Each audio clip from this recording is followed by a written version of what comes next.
En nuestro estudio de Santiago hemos considerado varios problemas relacionados con el Evangelio e hicimos algunas comparaciones con otros autores bíblicos. No siempre es fácil comprender claramente cómo combina Santiago con otras partes de la Escritura, especialmente en lo que afecta a algo tan central como el Evangelio mismo. Pero como vimos, lo hace. Esto es también muy importante porque el Evangelio es el fundamento de nuestra comisión de los últimos días de predicar el Evangelio eterno a toda nación y tribu y lengua y pueblo. En esta semana final, nos concentraremos en las preguntas básicas con respecto al Evangelio eterno, que es la salvación por la fe, una creencia que enseña toda la Biblia, incluyendo Santiago. El punto vital es recordar que la Biblia no se contradice, especialmente en algo tan fundamental como la salvación. Al terminar este trimestre, al mirar cómo se ve el Evangelio en la Biblia, podemos ver mejor cómo Santiago aparece en este cuadro más amplio del plan de redención de Dios. Bienvenidos a su programa Lecciones de la Biblia.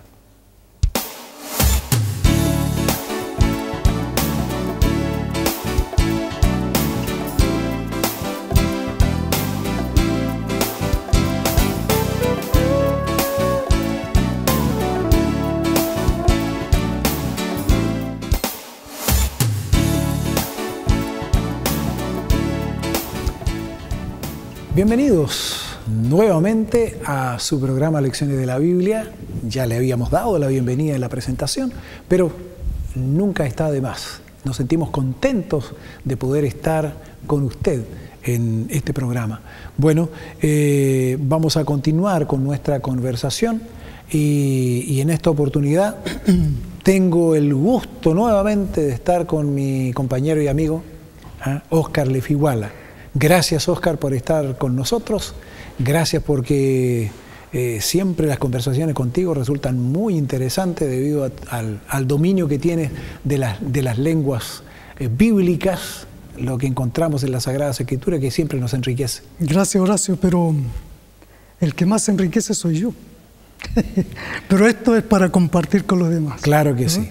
Nos sentimos contentos de poder compartir con usted también lo que las Sagradas Escrituras traen para nosotros. ¿Y qué te parece, Óscar, si hacemos la invitación, oramos para que el Señor esté con nosotros? Amén. Vamos a orar. Amado Dios, queremos agradecer una vez más porque tú nos has permitido estar durante 13 programas en el aire. Amén. Queremos agradecer lo que tú nos has entregado a través de ellos, de las Sagradas Escrituras. Te rogamos que nos ayudes ahora, tal como Santiago lo manifestó, que podamos tener un cristianismo práctico, un cristianismo de todos los días, que sean otros al vernos, que realmente nos reconozcan que estamos viviendo una vida semejante a la de nuestro Señor Jesús. Amén. Quédate con nosotros y te rogamos que tu Espíritu Santo nos dé la sabiduría necesaria para sacar los tesoros que están en tu palabra. Amén. Pedimos estas bendiciones rogándote también que bendigas y acompañes a quienes están pasando por momentos difíciles, quienes están sufriendo a lo mejor, que ellos puedan sentir tu mano cariñosa sobre ellos. Amén. Estas bendiciones las pedimos sin mérito alguno, en el nombre de nuestro Señor Jesús. Amén, Padre. Amén. Amén. Bueno, Óscar, entramos en materia, pero fíjate, quería comentar contigo una noticia que leí acerca de los yihadistas islámicos. Yeah. Oye, realmente los cristianos están sufriendo bastante allá. Ha habido una persecución bastante fuerte y un cristiano dice que por el hecho de no convertirse al islamismo, de no renunciar a su cristianismo, le sacaron un ojo y él escapó por su vida. Entonces, y hay gente que al llegar estos yihadistas, quitaban las casas, les incendiaban las casas, entraban, robaban lo que podían y lo demás lo incendiaban. Algo terrible, realmente terrible. Esas personas sufren por ser cristianos y nosotros acá. Sí, nosotros debemos apreciar este momento de bonanza para el cristianismo. Sí, no sabemos por qué tendremos que pasar nosotros. Claro, ¿qué nos espera? ¿Qué nos espera? Claro, y en realidad que el Evangelio de Dios es tan poderoso, es tan hermoso que capacita a las personas para sobrellevar aquellos sufrimientos. Y también el Evangelio de Dios es un Evangelio de misericordia. Dios no obliga a nadie, cada uno es libre. Por eso que en el cristianismo sería inaudito que los cristianos persiguieran a los cristianos para matarlos si no creen tal como ellos creen. Eso no es la voluntad de Dios. Aunque no cabe la Sagrada Escritura. Aunque en los siglos pasados sucedió. Y creo que pueda suceder. Bueno, está también sucediendo en algunas partes también. Sí, ya está sucediendo, puede suceder, ¿no? Pero no es la voluntad de Dios. De ninguna manera. Que si tú no piensas como yo, tengo que matarte. Eso no es así. El plan de Dios es distinto. El plan de Dios se ha manifestado claramente en la palabra y es salvación, es por la fe, es por amor. Y ya que menciono amor, el Señor le dice a todos los hombres, con amor eterno te he amado. Te he amado. Por tanto, dice, te prolongué mi misericordia. Mi misericordia. Y yo veo que hay dos cosas que son eternas, que nos llegan para nuestro beneficio. ¿Ya? El amor eterno de Dios y el Evangelio eterno. Claro que sí. Ahora, fíjate, a propósito del Evangelio, el Evangelio eterno, nosotros encontramos el Evangelio del Antiguo Testamento, porque generalmente cuando hablamos de Evangelio, nosotros nos vamos a los Evangelios, el Evangelio según San Mateo, el Evangelio según San Marcos, Lucas o Juan. Vemos eso como Evangelio, pero claro, no nos detenemos a pensar que en el Antiguo Testamento también está manifestado el Evangelio. Claro, porque Evangelio se le conoce como libro, pero el Evangelio es el plan de salvación de Dios. Las buenas nuevas de salvación. Las buenas nuevas. Y bueno, tenemos que decir que la primera vez que se manifiesta este Evangelio es ahí en Génesis 3:15. ¿Ah? ¿Te parece si lo leemos? Ya pues. Para comentarlo un poquito, porque es muy interesante ese texto, porque como tú bien decías, es la primera vez que se menciona, aunque no aparece la palabra evangelio, ¿no? No aparece el evangelio. Pero está allí los principios del evangelio. Justamente. ¿Lo leemos? Por favor. Y pondré enemistad entre ti y la mujer, y entre tu simiente y la simiente suya. Esta te herirá en la cabeza y tú le herirás en el calcañar. Tenemos que considerar que esas palabras estaban hablando en forma simbólica. Claro. No podía ser que él estuviera diciendo a Adán que le iba a poner enemistad entre Eva y la serpiente. Claro. ¿Ah? Entonces, eso está hablando de Jesús y su iglesia. Es un lenguaje figurado. Justamente. Ahora, yo creo que lo vamos a explicar un poquito más porque tal vez hay mucha gente que nos está escuchando en este momento, nunca había escuchado este texto y es bueno que lo comprenda, porque es la primera vez que se menciona el Evangelio, las buenas nuevas de salvación.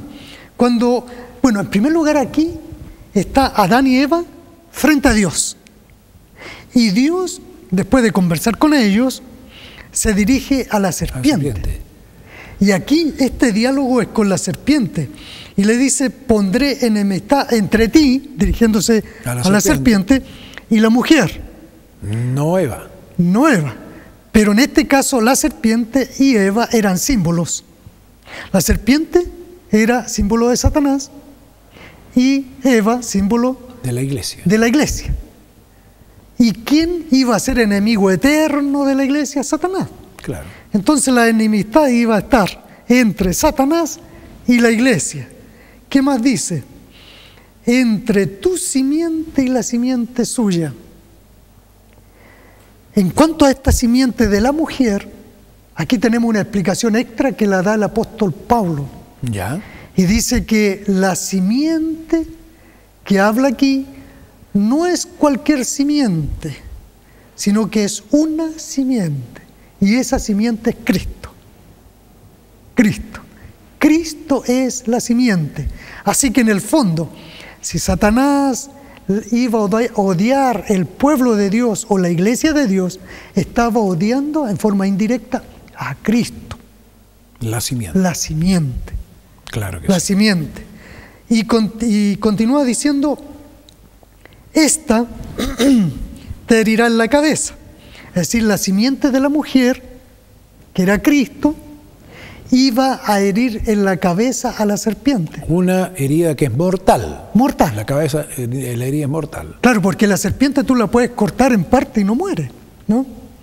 A menos que después ya haya sangrado mucho rato, pero al golpearla sobre la cabeza, ella no tiene posibilidades de vida.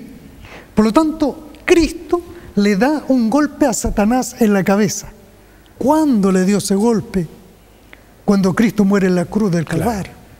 Ahí se concreta. Y ahí fue precisamente donde Satanás también le muerde el calcañar o el tobillo al Señor, porque la prueba está que no pudo quitarle la vida, porque el Señor resucitó. Claro, en el fondo le quitó la vida, pero no le pudo quitar la vida. Exactamente. No, porque el Señor tenía vida eterna. Exactamente. Así que en realidad que aquí está el primer anuncio del Evangelio en el Antiguo Testamento. Y fíjate, hay varios textos que nos hablan precisamente del Evangelio. Por ejemplo, ahí en Éxodo 19, 4 al 6, nos habla de un reino de sacerdotes y gente santa. Claro. En el Salmo 130, 3 y 4, el 32, 1 al 5, en que en Dios hay perdón de pecados. En Isaías 53, 4 al 11, que tomó nuestro lugar, pagó nuestra deuda. ¿Ah? Y en Jeremías 31, del 31 al 34, que escribirá su ley en la mente y en el corazón, en nuestra mente y en nuestro corazón. Interesante eso, que la ley aparece como parte del Evangelio. Parte del Evangelio, justamente. Claro, porque el Señor quiere obediencia. No puede decir a alguien que es hijo de Dios y no le hace caso a su padre. Además, como lo hemos explicado en otros programas, debemos considerar que si la ley es santa, justa y buena, si la ley para mí es un símbolo, sinónimo del amor de Dios por mí, si la ley es una salvaguardia para que yo no caiga, no tenga que sufrir las consecuencias de mi pecado, si es todo eso, ¿por qué no va a aparecer también entre todas las cosas buenas que el Señor tiene para nosotros? Claro, la ley en el fondo está cumpliendo una función. Claro. No la función de salvar. No, de ninguna manera. Cristo es quien salva, la simiente salva. Solamente la ley cumple por función el conducirnos a esa salvación. Ahora, fíjate, el Evangelio es más que algo, es alguien. Esas buenas nuevas nos llegan a través de alguien que estuvo acá y me mostró cómo debía vivir de manera que yo pudiera estar de acuerdo con los mandamientos de nuestro Dios y pudiera disfrutar plenamente de la vida. Claro, y qué mejor ejemplo para comprender el Evangelio que el caso del hijo pródigo. El Señor realmente es una de las parábolas donde Dios aparece como el Padre, ese Padre bueno, ese padre ideal, el Padre amante, justamente. Padre misericordioso, justamente. El Padre que escucha, que no es un Padre arrebatado. Claro. Porque el Hijo hizo las que quiso, ¿eh? Pidió todo. Sí. Se y mandó pidió a algo cambiar. Que no le correspondía además. Porque yo no puedo estar solicitando la parte de la herencia si la persona que no ha muerto. Una herencia es cuando la persona muere y ahí se... Eso es herencia, antes no es herencia. ¿No? Dame la parte de la herencia que me corresponde. No le correspondía nada. Pero el padre no le discute. No. El padre le entrega. ¿Sí? Y ahora, ¿qué diríamos nosotros al ver que un hijo hizo eso ahora? A lo mejor podría ser, ahora que pague las consecuencias. Claro. Si él lo hizo, que pague las consecuencias, sí, que se las arregle. Que se las arregle solo. Ya le di la parte que no le correspondía, así que ahora arréglesela usted, ya sabrá cómo hacerlo. Claro, y yo creo que tenía razón el hermano, cuando se enojó. Sí, porque tenía dijo, razón, pero... yo he estado tanto tiempo en la casa de mi padre, he trabajado, he sido un buen hijo. Y... Claro, pero fíjate una cosa, ¿Ya? Cuando él dice eso, él se está comparando con su hermano. Claro. La comparación nivel hacia abajo. Claro. Entonces, el hijo... Como diríamos en griego, katá. Katá. No aná. Sí. Fíjate, el hecho de que él había estado en la casa del padre, no le había faltado nada, todo era de él prácticamente. Entonces, él había gozado de eso, solamente porque el padre no le había dado un cabrito para que comiera con sus amigos. Con sus amigos, claro. Eso es solamente un detalle. Claro. Así que no... Y ahora, es admirable cuando vuelve este hijo, en las condiciones en que venía, para empezar. Sí. Maltrecho, mal vestido, andrajoso, maloliente, con hambre, cara de hambre. Era una calamidad. Era un desastre. Un desastre. Y qué curioso, el padre lo ve y a la distancia lo reconoce. Y dice, este es mi hijo. Lo conozco por la forma de caminar. Y salió corriendo. Y no le importó si venía sucio. Ese lo abrazó. Y dice que corrió, él corrió. Yo creo que el hijo quedó allí impactado de ver a su padre. A lo mejor viene mi padre a castigarme o a decirme unas cuantas cosas. Tiene que haber pensado eso cuando lo vio. Claro, puede haber pasado muchas cosas. Era lo que se merecía, claro, además. Claro. Y este padre lo abraza y le dice, mi hijo había muerto. Mi hijo, claro. Era muerto y ahora ha vivido. Sí.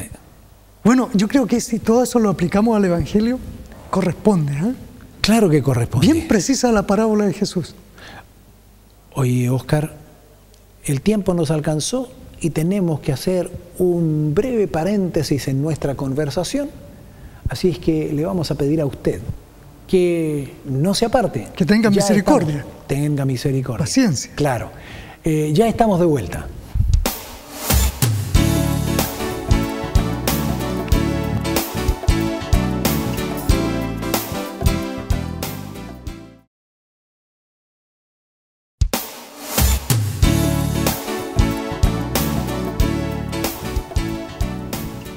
Muy bien, estamos nuevamente con usted y vamos a continuar con nuestra conversación, pero como siempre tenemos la pregunta a nuestros colaboradores de la calle.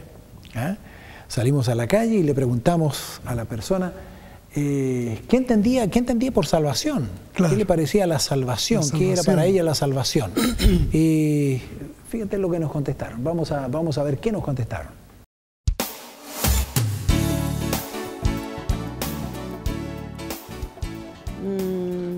¿De qué nos vamos a salvar?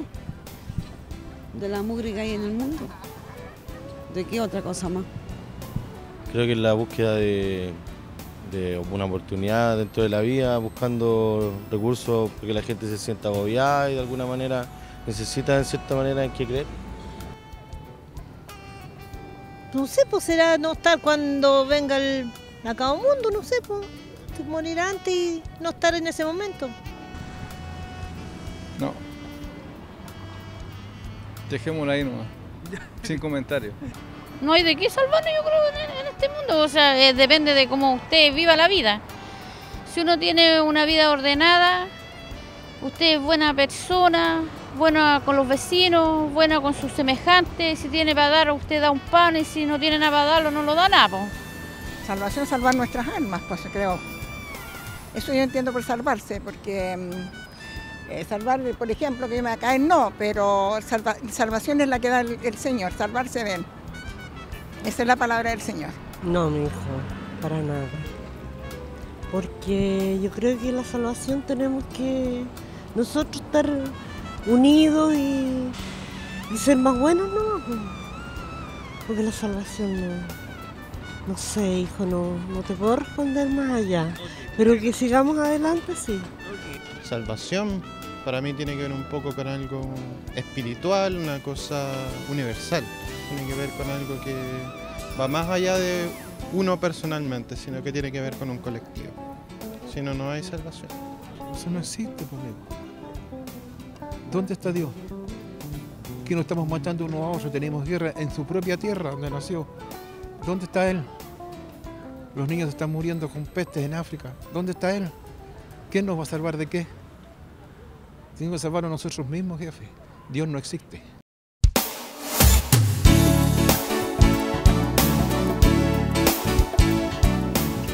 ¿Qué te parece?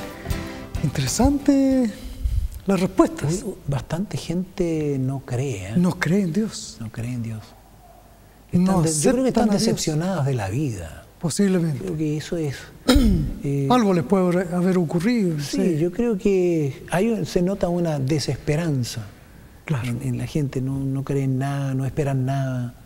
¿Ah? Entonces, hay algunas personas, sí, que tienen idea, pero fíjate, la persona que dijo, ¿de qué nos vamos a salvar?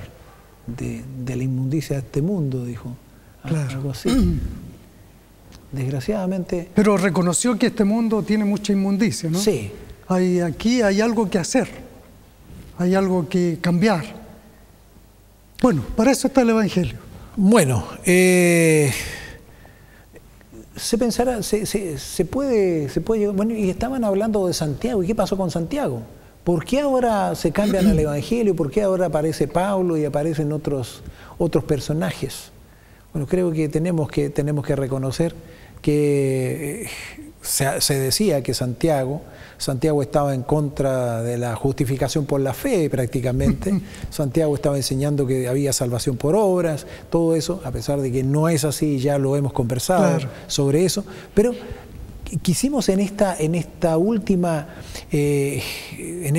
conversación de este ciclo precisamente hacer una comparación con lo que dicen los demás, tanto Pablo como Juan en el Apocalipsis, en fin, ver esto del Evangelio y cómo Santiago hablaba del Evangelio y en toda la Biblia encontramos y de la segunda venida, ¿no? Exactamente.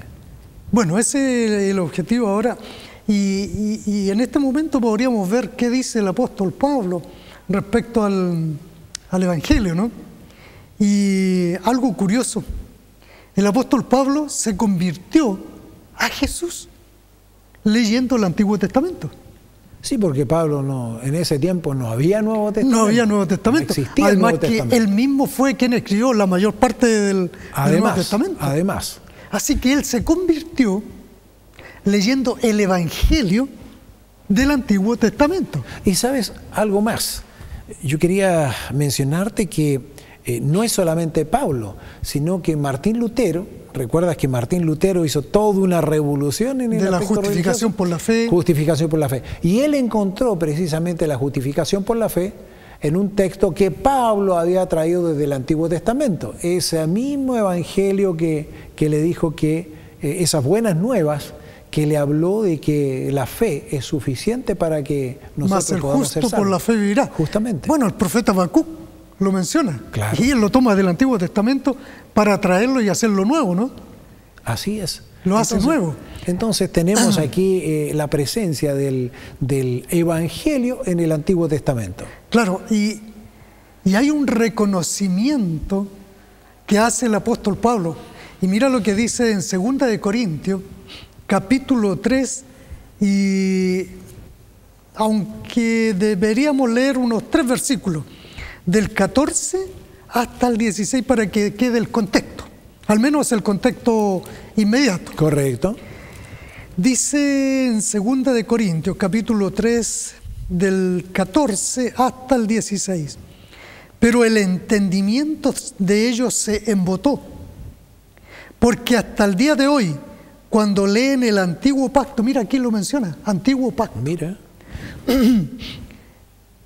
Cuando leen el Antiguo Pacto, les queda el mismo velo no descubierto, el cual por Cristo es quitado. Cristo puede quitar el velo del Antiguo Testamento para reconocer que ahí en el Antiguo Testamento está el Evangelio y el Mesías. Leamos ahora el 15, verso 15.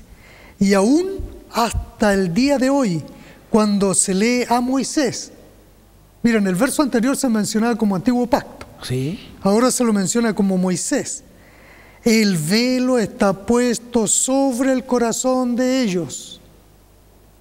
Y cierra esto el verso 16. Pero cuando se conviertan al Señor, el velo se quitará. ¿Qué tal te parece? Interesante cómo Pablo explica la situación de muchos. Claro. ¿Cuánta gente hay que dice, no, el Antiguo Testamento no, porque eso era para los judíos? Antiguo pacto. El antiguo pacto claro. quedó en el pasado y ya no sirve. El Señor vio la necesidad de tener un nuevo pacto porque el otro quedó invalidado, así que tenemos un nuevo pacto. En parte tienen razón.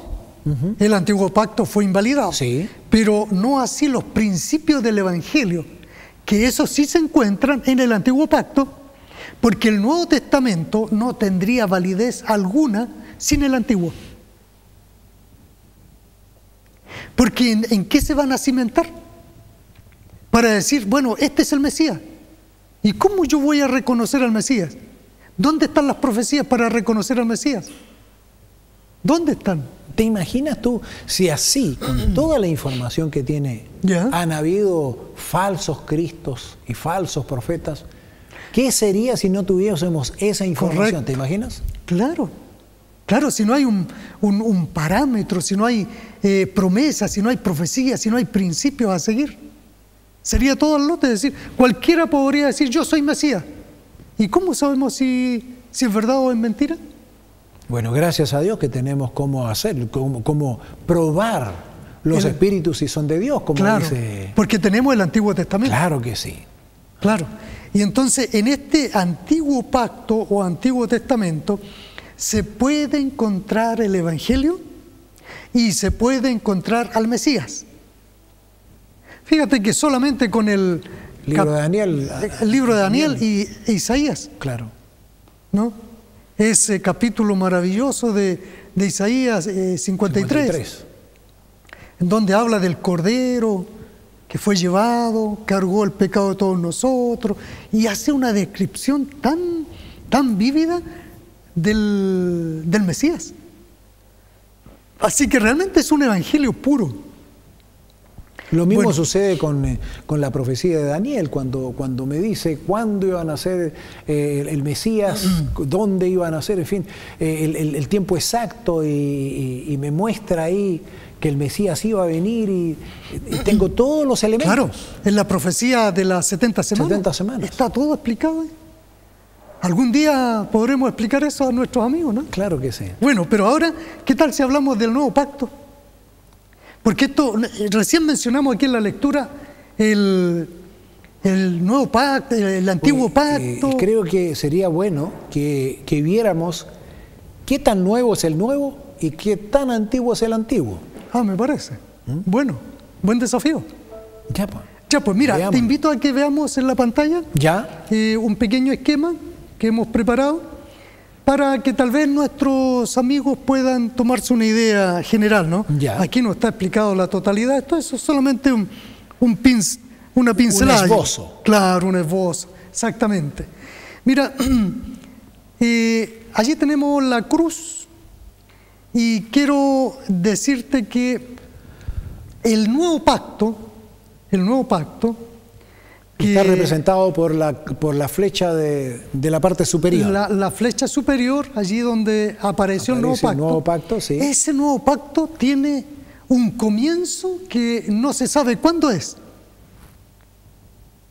Fue antes de la creación del mundo, el nuevo pacto. Ahí se hizo. Se hizo entre el Padre, el Hijo y el Espíritu Santo. Decidieron un día, antes de crear la tierra, antes de crear al hombre, que si el hombre alguna vez pecaba, ellos tenían un plan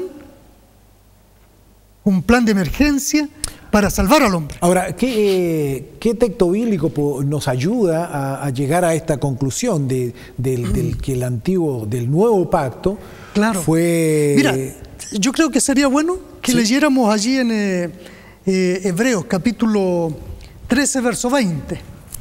Hebreos 13, 20. Porque allí está hablando, ¿no es cierto?, del comienzo de este pacto. se le llama Nuevo Pacto, ¿eh? Sí. Pero es muy antiguo. Es muy antiguo. Pero como nunca ha cambiado, se le llama nuevo, porque se mantiene como nuevo. Veamos qué dice... Y el Dios de paz, que resucitó de los muertos a nuestro Señor Jesucristo, el gran pastor de las ovejas, por su sangre del pacto eterno. El pacto eterno, ¿no? Este pacto, el apóstol Pedro, primero aquí el apóstol, bueno, aquí Hebreos lo menciona como pacto eterno, pero el apóstol Pedro allí en Primera de Pedro, capítulo 1, versículo 20, lo menciona de otra manera. Veamos cómo dice aquí el apóstol Pedro. Veamos qué dice Pedro. Ya destinado desde antes de la fundación del mundo, pero manifestado en los postreros tiempos por amor de nosotros. Y creo que sería bueno mencionar el 19 para ver el contexto. ¿Eh? Claro. Sino con la sangre preciosa de Cristo, como de un cordero sin mancha y sin contaminación, ya destinado desde antes de la fundación del mundo, pero manifestado en los postreros tiempos por amor de nosotros. Ahí está. Entonces el apóstol Pedro dice que esto fue antes de la fundación del mundo, antes de la creación de la tierra. Existía este nuevo pacto. ¿A qué apuntaba este nuevo pacto?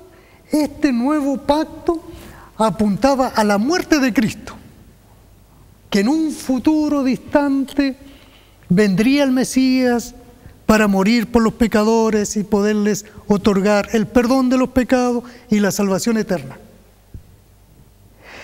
El asunto es que esto era una promesa, pero a través de los siglos se podía olvidar. Y entonces se creó el antiguo pacto, que lo tenemos allí en el esquema, el antiguo pacto. Ahora, ¿cuándo comenzó este antiguo pacto? Comenzó después del pecado. Una vez que el hombre pecó, Dios le da un sistema al hombre para mantener viva la promesa del nuevo pacto. ¿Y en qué consistía? Consistía en la muerte de animales. Pero esto tenía un defecto. Estos animales no podían quitar el pecado. No podían quitar el pecado. Ahora, otra cosa, ¿sabes? Estaba pensando en lo que sucede con el nuevo pacto. ¿Ya? Porque de acuerdo con esto está desde antes de la fundación del mundo, pero se manifiesta en forma audible, podríamos decir así. Sí. Luego, cuando se presenta el Evangelio a Adán y Eva, ahí en Génesis 3:15. Claro, el texto que analizábamos de El texto que analizamos. Entonces ahí se manifiesta y el Señor le dice lo que iba a acontecer. Ahí se le da a conocer, se le da a conocer el nuevo pacto. Como una esperanza frente al pecado de ellos. Y el antiguo pacto viene siendo una lección objetiva, por decirlo así, porque ellos iban a estar viviendo eso, el sistema que Dios había dispuesto a fin de que ellos pudieran ser perdonados, porque ellos no podían ser perdonados por algo que ellos hicieran, sino que tenían que recibir aquello que se había hecho por ellos. Claro. Ahora, fíjate que si miramos el esquema, ¿sí? Si nosotros volviéramos al esquema, tendríamos que el nuevo pacto fue hecho solo por Dios, no con la participación del hombre. Dios hace ese pacto con el hombre. A ver, es unilateral. ¿Sabes? Es interesante. ¿Qué te parece si a la vuelta de del corte de esto que vamos a ir nosotros, tú lo explicas mejor esto? Mira que creo que ha quedado un signo de interrogación. Bien, entonces, me parece. Vamos a hacer un breve paréntesis de nuestra conversación. Espérenos, ya volvemos.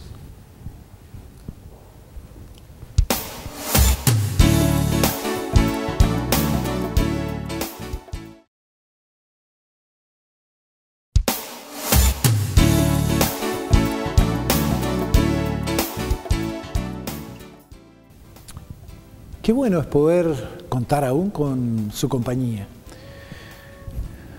Verdades para el tiempo del fin. nosotros podemos descubrir lo que la Biblia tiene para este tiempo precisamente. Y con respecto a esto, hay personas que miran el futuro y no ven nada. Hay otras personas que ven brumoso el futuro, pero hay quienes pueden mirar el futuro con confianza porque hay algo en él que les hace tener la esperanza y tener la seguridad de que tendrán algo mucho mejor de lo que hoy tienen. Este es uno de los capítulos que habla esta revista Verdades para el Tiempo del Fin, mirando hacia el futuro.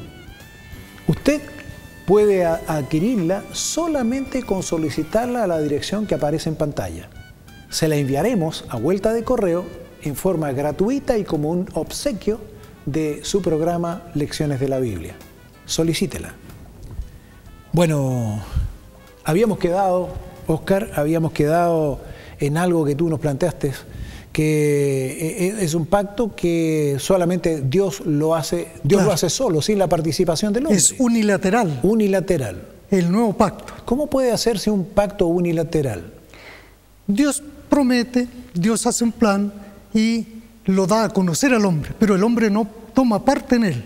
Ya. Dios lo pone todo. Dios pone todo. Correcto. Pone el sacrificio, pone el tribunal, pone el todo. Abogado, pone las leyes, pero todo en función de cómo hacerlo lo más fácil posible para el hombre. Correcto. Para que el hombre pueda ser salvo. ¿Y el otro pacto?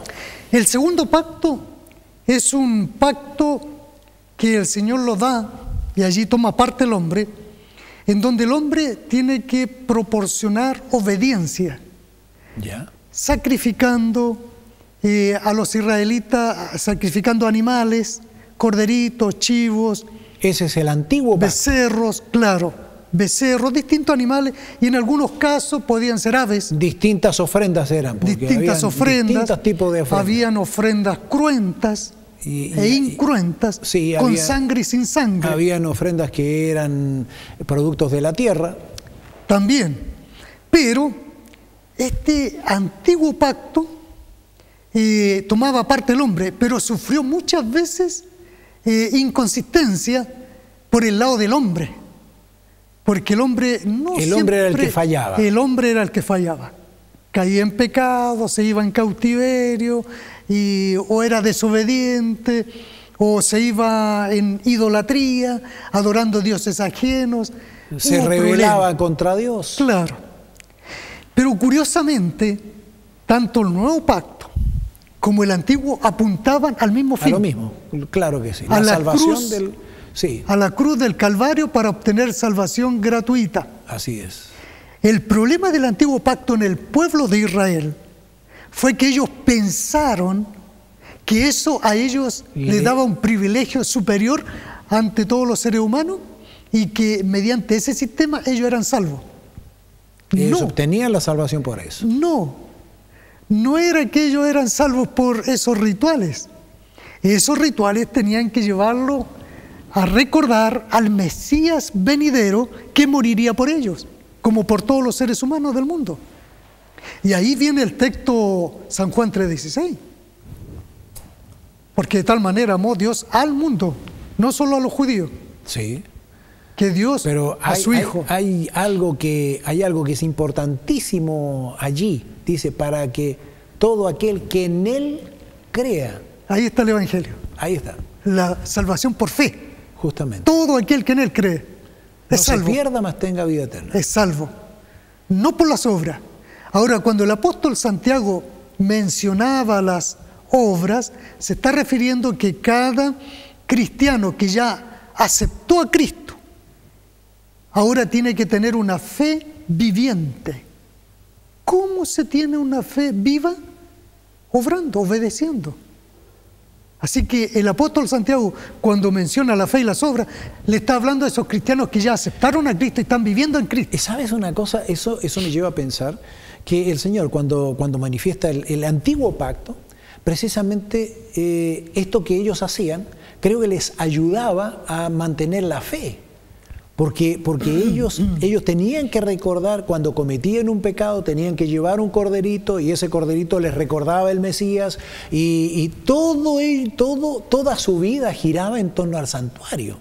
Claro. Así como en el desierto el santuario era el centro de la habitación de todos, porque todos estaban alrededor del santuario, todas las tiendas estaban alrededor del santuario, formaba parte del centro de su propia vida. Claro, entonces, podríamos concluir que el antiguo pacto, que tenía que ver con el sacrificio de animales y rituales, es más nuevo que el nuevo. Que el nuevo. Que el nuevo.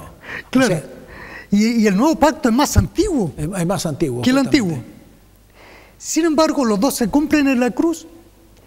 Solamente que el antiguo pacto, como eran sacrificios animales, no podían perdonar pecado, no podían purificar la mente de la persona. No, porque más bien era una forma de ayudarlos a comprender que la salvación, que Dios era el que proveía de todo y que ellos tenían que poner su fe en el Mesías.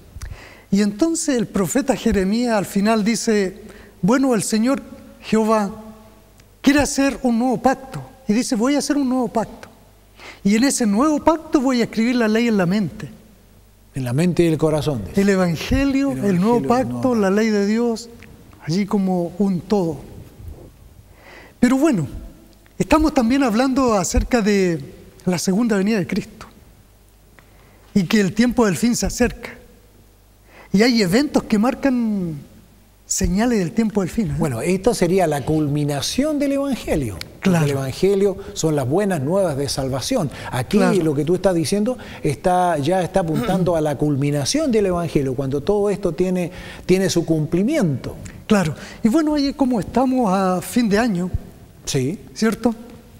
Y ya, bueno,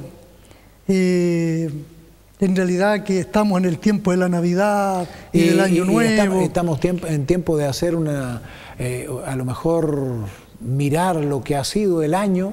Claro. Y también hacer planes para el nuevo. Está culminando el año. Justamente. Y estamos hablando de la culminación del Evangelio. Sí. Pero hay un texto curioso que vendría bien a esto que estamos conversando, se encuentra allí en Apocalipsis capítulo 10, verso 7. Apocalipsis 10, 7. A ver si tú lo puedes leer. Dice, sino que en los días de la voz del séptimo ángel, cuando él comience a tocar la trompeta, el misterio de Dios se consumará, como él lo anunció a sus siervos los profetas. El misterio de Dios se consumará. Mira qué interesante, ¿eh? Aquí ya habla de un cumplimiento, consumación de algo. Claro. Del misterio de Dios. Hay dos cosas que son misterios en la Biblia. Una es el plan de la salvación o redención, misterio de Dios, el misterio de la piedad. De la piedad, el misterio de la iniquidad. Y el misterio de la iniquidad es todo el origen del pecado y sus consecuencias, ¿no? Así que bueno, aquí está hablando de ese misterio de la piedad, el misterio de Dios. Y que este misterio en el fondo tiene que consumarse en la cosecha. Trigo y cizaña. Ovejas y corderos. Ovejas y corderos. O sea, ovejas y cabritos. Ovejas y cabritos. Ahora, en esto de la consumación de la cizaña y el trigo se dice que se guarda en granero. Y la cizaña al fuego. Al fuego. Es decir, al final se culminan dos cosas. Salvación y perdición. Y perdición. Pero aquí dice que el misterio de Dios, ¿y por qué se le llama misterio? Una, porque es un misterio de Dios, cómo puede tener amor por sus enemigos, nosotros los pecadores, y que nos salve siendo que somos enemigos de Dios. Y misterio también porque Dios hace una obra, tiene que realizar una obra extraña en consumir los que no quisieron destruir. Sí, esa es una obra realmente extraña. Extraña para Dios porque Dios es amor, pero tiene que hacerlo en amor y en misericordia a esas personas. Y fíjate, siempre he pensado en eso, en que el acto de destruir a los que no han querido, no que no han podido. Claro, no han querido, exactamente. No han querido aceptar la salvación que el Señor ofrece. Claro. Tener que destruirlos, yo encuentro que es un acto de amor y misericordia. ¿Por qué? Porque si Dios decidiera llevarlos al cielo, el cielo para ellos sería peor que el infierno del cual se habla. Porque se sentiría totalmente desadaptados, inadaptados, se sentirían... en un ambiente de santidad. En un ambiente que no es de ellos, y sería un verdadero calvario, podríamos decirlo así, para ellos, estar allí entre los santos. Entonces sería un castigo tremendo. Si ellos aquí en la tierra están acostumbrados a un ambiente donde se habla groserías, feas palabras, ofensas, peleas, crímenes, asesinatos, robos, y para ellos eso es normal. Es normal, es natural. Natural, y llevarlo a un ambiente de santidad sería un sufrimiento para ellos por los siglos de los siglos. Sufrimiento. Si se les diera vida eterna en esas condiciones. Un tremendo sufrimiento. Por eso entonces ahora tiene sentido la iglesia. La iglesia es como un hospital de pecadores que se han arrepentido y quieren ser salvos, pero son pecadores. Podemos compararlo con el arca de Noé. Claro. Porque posiblemente ahí Noé y su familia, el ambiente que estaban no era muy agradable, seguramente, pero o convivían ahí adentro o perecían afuera. Claro, claro. Así también, la iglesia a veces no somos perfectos, el ambiente puede que no sea perfecto. Correcto. Tenemos que soportarnos unos a otros, pero o estamos adentro y nos salvamos, o estamos afuera y perecemos. Ahora, eso en cuanto al misterio de la piedad. Claro, la consumación del misterio de Dios. Sí. Pero ¿qué hay de la séptima trompeta? Porque ahí da como un punto de ubicación. Sí, porque habla de la voz, dice, en los días de la voz del séptimo ángel, claro. Cuando él comienza a tocar la trompeta, el séptimo ángel comienza a tocar la trompeta. Ya. Mira, vamos a ir al Apocalipsis, porque este texto está en el Apocalipsis. Ya. Y nosotros sostenemos que la Biblia explica la Biblia. Correcto. Entonces, vamos allí a Apocalipsis 11:19, donde aparece la séptima trompeta del séptimo ángel. Veamos qué dice en el capítulo 11, verso 19. Y el templo de Dios fue abierto en los cielos, y el arca de su pacto se veía en el templo. Y hubo relámpagos, voces, truenos, un terremoto y grande granizo. Mire qué interesante, se menciona el templo. ¿Qué más se menciona? El arca del pacto. El arca del pacto. El arca del pacto era la presencia, ahí se manifestaba la presencia de Dios. Ahí estaba la salvación. Claro. Eso se menciona para el tiempo del fin, en la voz cuando toque el séptimo ángel la trompeta. Es decir, que en el fin, cuando esté culminando todo aquí en la tierra, tiempo del fin, antes que el Señor venga, se muestra esto en visión como una esperanza. Aunque todo se vea negro en la tierra, miren al cielo, ahí está la esperanza, el arca de salvación. Los salvados, parte del misterio de Dios, salvación del hombre. Y vamos a la otra parte, a la contraparte de la salvación. El mismo libro de Apocalipsis, capítulo 16, hablando siempre del séptimo ángel, la séptima trompeta. Sí. 16 versos 17 y 18. 17 y 18. El séptimo ángel derramó su copa por el aire y salió una gran voz del templo del cielo, del trono, diciendo: hecho está. Entonces hubo relámpagos y voces, truenos y un gran temblor de tierra, lo mismo que está hablando el texto anterior. Es lo mismo. Lo mismo. En el templo, un terremoto tan grande cual no lo hubo jamás desde que los hombres han estado sobre la tierra. Templo, voces, terremoto, solo que aquí, en esta parte, está hablando... Se agrega el hecho está. Se agrega el hecho está, y también aquí son las plagas. Claro. Que ese es el castigo para los impíos antes que el Señor venga.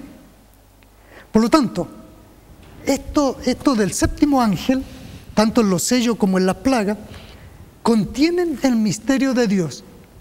Salvación con el arca y con las plagas, perdición. Por lo tanto, cuando suceda que caigan las plagas aquí en la tierra, la última plaga, el Señor va a decir, hecho está. Oscar, tetelestai. Se ha cumplido. Sí, tetelestai, porque desgraciadamente nos alcanzó el tiempo. Desgraciadamente digo porque estaba muy interesante. Creo que todos, y eso estoy seguro que también manifiesto lo que nuestros telespectadores estarán diciendo en sus hogares. Muy interesante, y tenemos que terminar.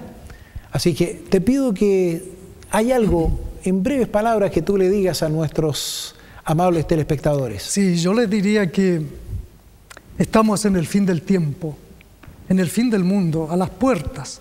El Señor viene pronto. Y el Señor quiere que tu nombre sea inscrito en el libro de la vida, que tú seas parte del trigo que irá al granero, que tú seas parte del misterio de Dios para salvación, no del misterio de Dios para perdición, sino que seas salvo. Y ahora que está terminando el año, que cada uno pueda hacer una reflexión en su vida y ver en qué punto estamos. ¿Estamos con Dios? ¿Soy salvo? ¿Mi nombre ha sido inscrito en el libro de la vida? Entonces yo te invito a que tú aceptes a Jesús como tu Salvador personal. Por mi parte tengo que agradecer por su compañía a través de todos estos programas. Ha sido interesante leer a Santiago porque realmente nos muestra el cristianismo práctico, ese cristianismo que nosotros debemos vivir día a día.